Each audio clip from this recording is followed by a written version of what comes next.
For nearly 2,000 years, during the Mass, the priest and the people faced the same direction,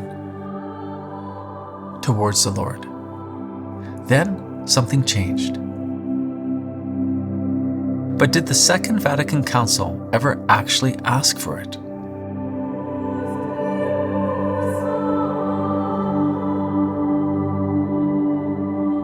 Welcome to episode 5 of our weekly series on the liturgy. Today we are asking 3 big questions. Why did the Church for centuries celebrate the Mass facing one direction, then suddenly turn around? Was this really the reform Vatican II intended, or a change that crept in later? And have we lost something deeper by changing the way we worship? First, you'll see a homily delivered by Father Dan, and then we sit down here for a further discussion, so make sure you stay tuned to the end. To the ordinary churchgoer, the 2 most obvious effects of the liturgical reform of the Second Vatican Council seem to be the disappearance of Latin and the turning of altars towards the people. But those who read the relevant texts will be astonished to learn that neither is in fact found in the decrees of the Council. That is a quote from the foreword to the book, Turning Towards the Lord, by Father Michael Lang. A great book, but the author is right. 2 of the most obvious effects of the reforms after the Vatican Council in the 60s were the disappearance of Latin and the turning of altars towards the people, that is, Mass facing the people. Prior to the Second Vatican Council, this was not the norm. The norm is what we would call Ad Orientem worship, where the priest faces the same way as the people, which we practice here at Lourdes from time to time. And this was the norm in the church for some 1,600 years, until 1964. In fact, recent scholarship suggests that Ad Orientem was the norm pretty much from the beginning. And this is what I'd like to cover this week in our homily number 5 on the sacred liturgy, that of Ad Orientem worship. This week, I only want to cover what the Church teaches on the subject. Then we'll move on to some of the theology and the history, maybe next week if I have time. First, the definition of terms. It's good to define our terms when we have conversations. What does the phrase Ad Orientem mean? Well, it's a Latin phrase that means to the east, to the east. It refers to a liturgical posture where the priest and the people face the same direction. They face the Lord. Up until recent times, a very important facet of prayer and worship was direction. Direction. We've lost this sensibility in our modern culture. But in the ancient church, the direction of the east was of primary importance when it came to prayer. The east is, of course, the rising of the sun. And so we believe that at the second coming of Jesus, when he comes to judge the living and the dead, that he will come from the east. The east was also the place of Jesus' ascension. He ascended at the Mount of Olives, which was east of Jerusalem. And in the book of Genesis, we read that God planted the Garden of Eden, the Garden of Paradise, where? In the east. It's why to this day, we as Catholics have the tradition of burying our dead facing east. You'll notice that when you go to a cemetery. And so please don't bury me facing west. I just might come back to haunt you. But I mean that. Bury me facing east, because East means facing the Lord. The East represented the coming of the Lord. It represented our primordial home. It represented Jesus in the early church. So important, which is why they celebrated Mass facing East, because they wanted to face the Lord, priests and people together. And what developed in the church eventually is what is called the Liturgical East, where the crucifix in the tabernacle became East. And so together, congregation and priest faced the Lord. And so that's where the word Ad Orientem comes from and what it means a little bit. Perhaps more on that next week. But concerning this practice, I'm often asked, Father Dan, does the church even allow Ad Orientem worship? It's a good question, considering the fact that the practice has all but disappeared in the last 50 years.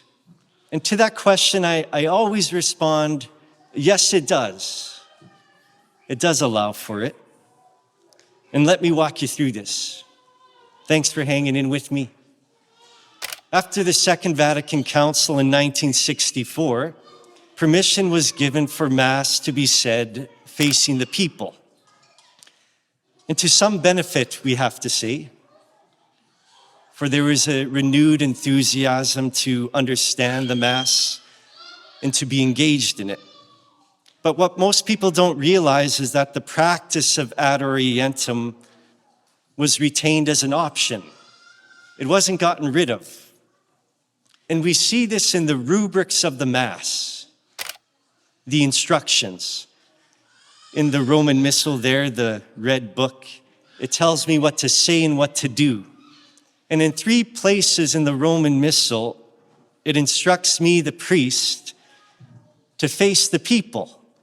3 times it does that. Father, turn around and face the people. And so we have to ask, why would the rubrics direct the priest to do this? Why include this if the priest is already facing the people? Well, it would be redundant. The explanation is, of course, that the rubrics envision the option of the priest facing the same way as the people. And so turn around, Father, and say this. And so the use of Ad Orientem worship is found right in the rubrics of the Mass. Moreover, in the year 2000, the Vatican itself clarified this issue. In that year, a bishop from Europe sent a question to Rome. Bishops do that from time to time, asking whether or not the Mass had to be said facing the people. Is that an obligation, the bishop asked. The bishop asked this because there's an instruction for altars to be constructed freely standing so that Mass can be said facing the people. And so the bishop asked Rome, does this mean that Mass must always have to be said facing the congregation? The Vatican, in a letter in 2000, responded by saying, no. The Vatican said that Mass facing the people is not an obligation, but a suggestion. Moreover, it went on to say that whatever the direction chosen by the priest, the interior disposition of the priest and the people must always be towards the Lord, not towards each other. For the direction of the liturgy is not a closed circle. It's not horizontal. It's vertical to the Lord. And so this is one of the reasons why Ad Orientem remains an option, because it fully makes known the direction of the liturgy, the direction of the Mass, which is not towards each other, it's towards the Lord.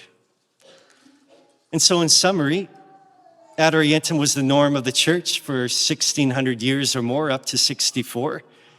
The practice was retained after the Second Vatican Council, and it was clarified by the Vatican in the year 2000. And to end, I just wish to quote Pope Benedict when he was Cardinal Ratzinger. And this is a quote in his response to that clarification given by the Vatican, a quote addressing the sometimes heated debate on this issue. Here's what he said. The congregation's response should thus make for a more relaxed discussion in which we search for the best way of putting into practice the mystery of salvation. The quest is not to be achieved by condemning each other, but by carefully listening to each other, and even more, listening to the internal guidance of the liturgy.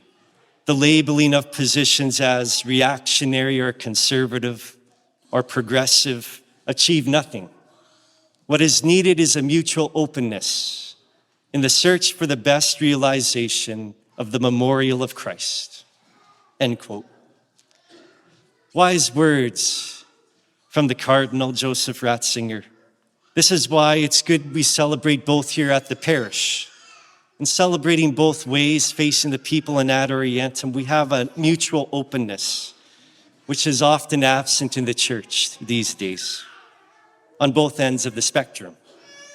In celebrating both, we honor the long tradition of the church, and we honor the church's present-day practice. Thank you for your kind attention. Together now we turn to the east. We turn to the Lord. God bless you. God love you. Amen. Welcome back, Father Dan. Good to be here again, Ken. Now, that was a great homily. Well, you're very kind. But I think it's sometimes some of the things that you said will be so new to people, it's worth asking again. So clarify again, quickly. Did Vatican II actually ask for the priest to face the people? There's nothing within the documents of the Second Vatican Council that the priest should face the people. You won't find it in there. Okay, so then who asked for that? So it was something that came in after 1964. There was a group put in charge of the reforms of the council. It was called the Concilium.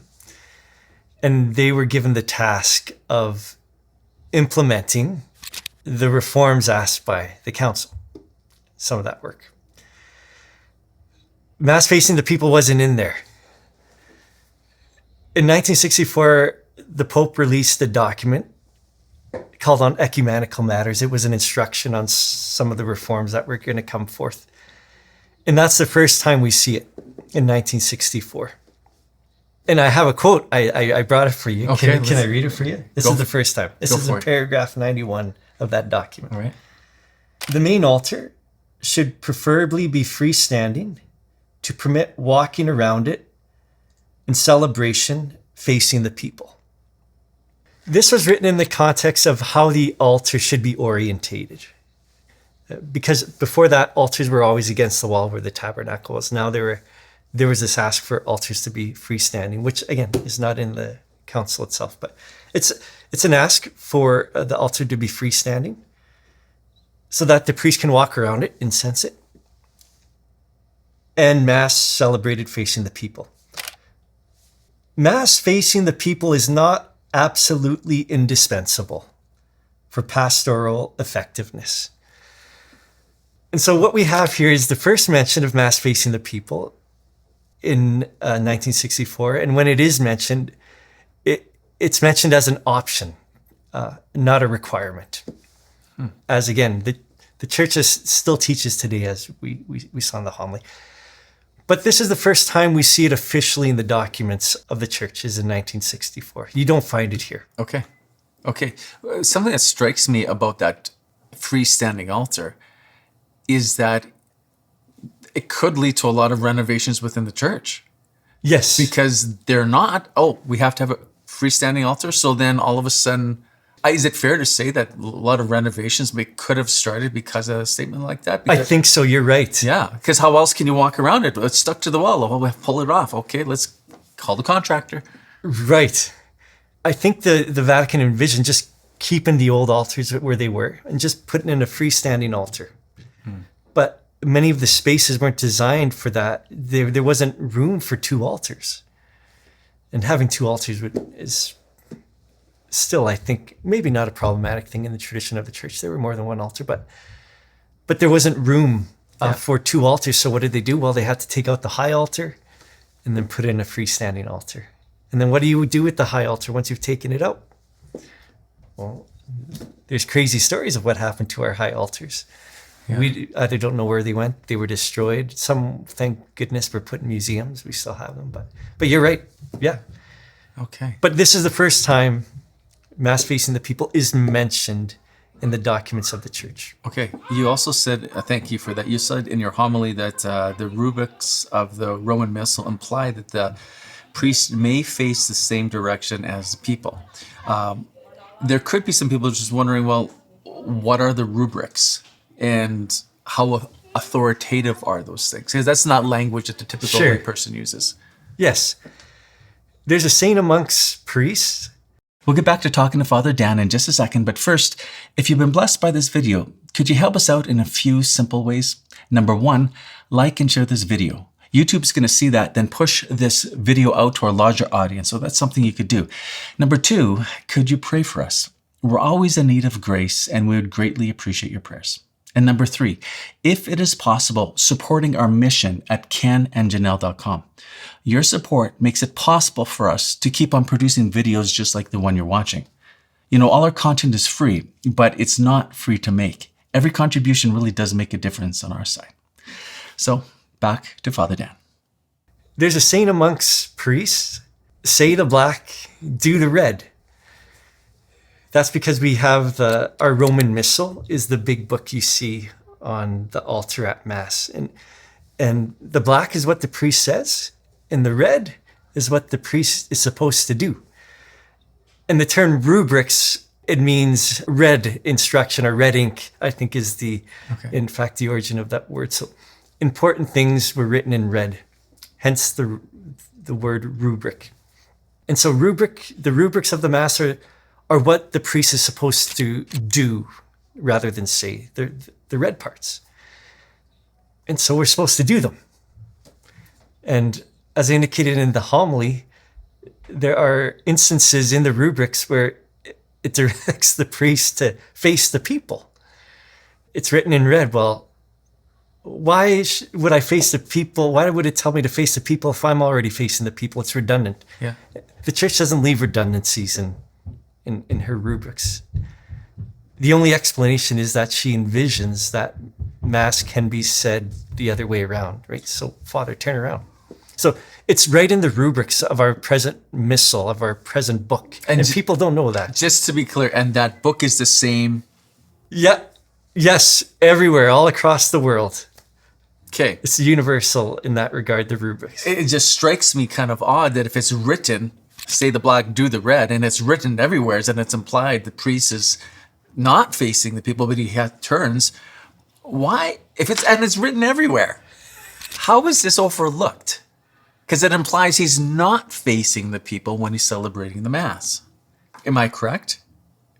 It's implying he's not facing the people. It's facing towards... Yes, exactly. So we could say, yes, maybe it implies he's facing the other way, but we could also say that at the very least, the option remains that for the priest to be celebrating the other way, at the very least. So we could perhaps say both. Okay.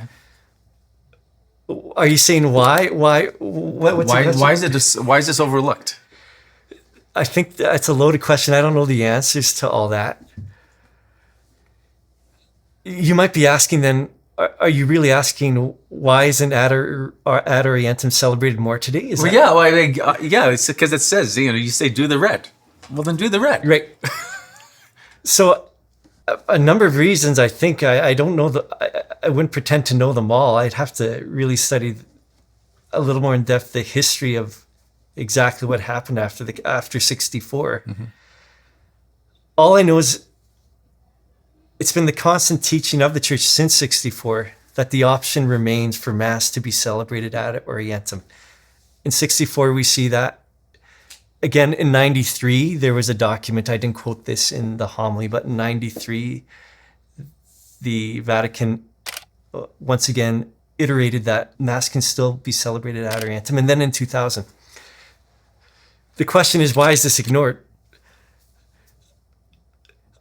one could say presently we're at a time in our church where some see a difficulty in introducing it again because it has become foreign to our congregations. And so where do you even begin?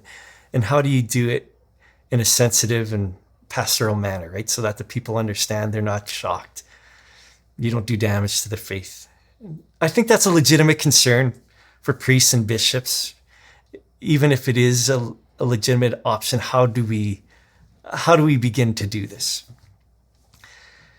We do have to say some are just outright against it. Oh, I right? just read a cardinal that was like banning priests from doing that in his diocese, and actively punishing them. Right. I mean, that's in some extreme cases in some places in the world. Right. And there's a debate right now, as to, can a bishop do that, right? Concerning Ad Orientem, if it's a universal law of the church. Does he have the authority to? Exactly. So bishops have to obey the universal law of the church. Now, I would say priests should be working with their bishops in this regard concerning Ad Orientem. And it's a prudent thing to do. And then to do it in a way you catechize the people, right? And so I'm rambling a bit here, but a part of it is, again, some don't know how to use it or reintroduce it into the church right now, so that's why it's never addressed. Others are against it. Mm-hmm. Others simply don't know. I think it's possible that some priests might just look at that and think it's a leftover. I don't know. Hey, what was your experience in seminary? Did you ever talk about this, or was it something? No, we talked about it as seminarians, but it wasn't really taught or addressed at all. Okay. Even though it says in the red. That's it. You face now the people. That just seems odd to me. It is odd. You're right. I know that there's a lot of critics out there that will say Ad Orientem is precisely, and things like that, is precisely what Vatican II needed to reform. Because these things are theatrical rituals, part of clericalism, as a result of things that happened after the Council of Trent or going back to the 8th and 9th century. And so they're very critical of Ad Orientem. But you're saying this is part, or are you saying, is this part of the solution that we're experiencing here in the church? Yeah, I think it's important to have Ad Orientem worship present in the church today. In previous homilies and discussions we've had, you may remember I talked about the liturgy as a tree, a tree that develops and grows. And I think this is a limb that we need. It's a trunk of that tree. Okay. And why I say that is because we have an unbroken line of tradition of Ad Orientem worship in the church. If the church has celebrated something for years, for hundreds of years, and this one is even thousands of years, we can be sure it was guided by the presence of the Holy Spirit, and that it's immemorial, that it's something that should be with us forever. And that's Ad Orientem. And so my response to these people that think Ad Orientem is too theatrical or clerical is that it's a main trunk of the liturgy of the church. It's an element that has to be there, and we would do harm if we would remove it. It's been with us for thousands of years, and so why just that fact? And we can talk about other reasons why we have it. Why would we want to get rid of it? And I wonder at this. It seems odd. Yes. And yes. We value so much, for example, doctrine that has been with us for all this time. It has developed. But this is Ad Orientem, and just getting rid of it is not so much, if it's been with us for over 1,000 years, it's not all of a sudden developed out of existence. It's like taking a chainsaw to that tree and it's like, whoop, now it's gone. Right. Yes, that's my position. I'm a humble diocesan priest I'm doing my best to understand these things and to celebrate the liturgy in the way that the church intends today. And so that's my belief. So it's not something that's clerical. It's something that's been with us. And how can something that's been with us, guided by the Spirit, handed on to us from one generation to the next, all the saints of the church celebrated it this way? How can that be a bad thing? Yeah, well, I mean, I agree. But you also have, to your point in the homily, the Vatican clarifying this. And in the year 2000, coming out with a statement saying that Mass facing the people is an option, not an obligation. That's correct. Did I get that right? Yeah. Why don't more people know about this? Like, I'm struggling to put the pieces here together. Yes, me too. I struggle with this as well. I quoted a book in that homily, and the foreword was written by Cardinal Ratzinger, Pope Benedict, and he said, now after the Vatican has clarified this in the year 2000, why can we not start discussing this more? You know, the Vatican has made this clarification, so let's start discussing this. And so he was trying, and other theologians are trying too. And we're starting to see it. This is why we're having the conversation. Yes. And why more aren't? We can surmise. I think we've done that a little bit already. Some, again, are concerned pastorally, you know, how do we even start implementing this in the churches? Some are against it. Some don't really care, or they're not aware of it. And so I don't know the 100% answer. I think those three reasons are all mixed in there. Okay. I suspect that this is a hot button topic when it comes to the liturgy, the orientation of the priest. You know, this is because it's pretty noticeable. It's exactly like it's very, very noticeable. And so some critics will say, well, the priest's back is towards the people, doesn't feel very inclusive, kind of sets them apart. We're all about inclusivity now, aren't we? And so what would you respond to that? How would you respond to that criticism? Thank you. And because that question, I think, gets back to the previous one. There's a negative view of Ad Orientem worship often in the Catholic world at large. And that negative view is that, as you indicated, we use the phrasing, the priest's back is to the people. As we will see in subsequent homilies, that is not at all the proper way to describe that form of worship. The proper way is, of course, the priest faces the same way as the people. And this is how worship is done in the Eastern Church to this present day. If you go to the Divine Liturgy, the Byzantine Church, other churches, other different rites, the priests and the people, they all face the same way, because we all face the same way when we're praying together, because we're facing the Lord. And so it's a misnomer to say that the priest's back is to the people. That's a misnomer. We're facing the same way to the Lord. For when the priest prays at the Mass, who's he praying to? Who is he addressing? God. So he faces the tabernacle. He faces the crucifix. And when he commiserates and talks with the people, he turns around and talks with them.